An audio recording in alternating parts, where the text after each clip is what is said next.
राधे राधे दोस्तों, जय माता की। आज मैं आपको बृहस्पतिवार की कथा सुनाऊंगी, जिसे हम गुरुवार भी कहते हैं। ठीक है, तो सभी लोग ध्यानपूर्वक से सुनिएगा बृहस्पतिवार की कथा। देवराज इंद्र को स्वर्गलोक के सिंहासन पर बैठने का गर्व बहुत ही आनंदित कर रहा था।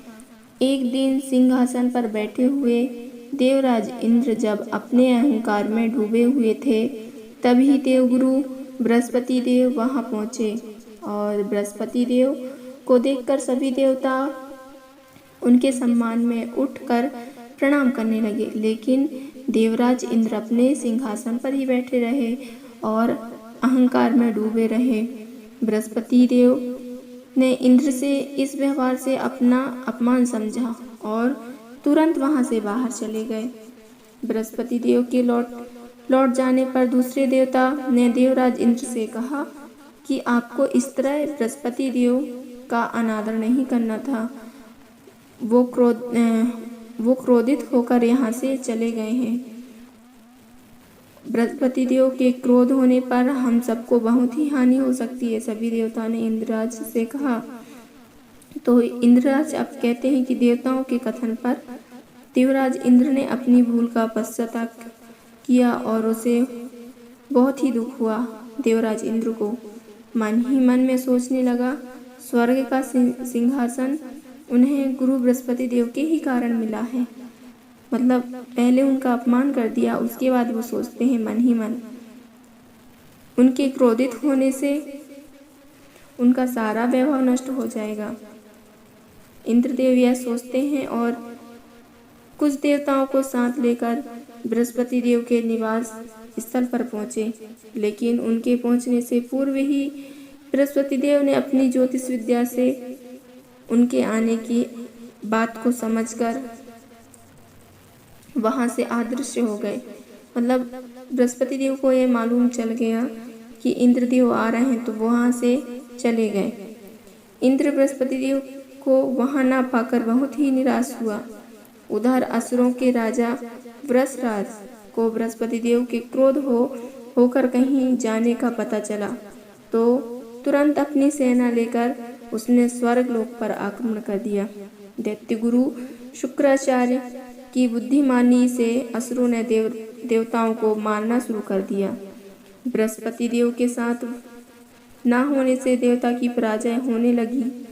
देवराज इंद्र को स्वर्ग लोक के सिंहासन पर वृषराज का अधिकार हो गया और ऐसा लगने लगा कि अब यह असुरों का राज्य सिंहासन हो जाएगा। तब देवराज इंद्र ने ब्रह्मा जी के पास जाकर प्रार्थना की कि हमें असुरों से बचाइए। ब्रह्मा जी ने कहा, देखो इंद्रराज, तुमने बृहस्पति देव को क्रोधित किया है और उनका अपमान किया है और क्रोध होने के कारण आपकी पराजय को स्वयं आमंत्रित किया है। जब तक बृहस्पति देव ना लौट के आए, तब तक तुम्हारा विजय होना मुमकिन है। तब तक तुम्हें द्वष्टा ब्राह्मण के रूप में विद्वान पुत्र विश्वनाथ को अपना ही गुरु बनाकर असुरों से युद्ध करना होगा। उसी स्थिति में तुम्हारा कल्याण हो सकता है। ऐसा बोलते हैं ब्रह्म जी इंद्रराज से। तब अपने रथ पर सवार होकर आकाश मार्ग से देवराज इंद्र विश्वनाथ के पास पहुंचे और उनसे गुरु बनने की प्रार्थना की। विश्वनाथ ने कहा, देवराज, मैं अपने पिता की आज्ञा के बिना तुम्हारा गुरु नहीं बन सकता। देवराज ने तत्वस्थ ब्राह्मण के पास पहुंचकर विश्वनाथ को गुरु पद स्वीकार कर लेने के लिए आज्ञा देने की प्रार्थना की। तत्वदुष्ट ने देवताओं को निश्चित पराजय जानकर अपने पुत्र विश्वनाथ को देवताओं का गुरु बनने की आज्ञा दे दी।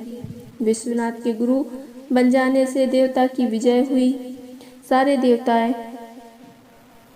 देवताओं की विजय हो गई और वृषराज की पराजय हो गई। यह वृषराज असुर था। विश्वनाथ के तीन मुख थे। विश्वनाथ एक मुख से भोजन करते थे, दूसरे मुख से मदिरा पान करते थे और तीसरे मुख से सोम रस पीते थे। कुछ दिनों के बाद देवराज इंद्र के गुरु विश्वनाथ की आज्ञा से महायज्ञ प्रारंभ किया गया।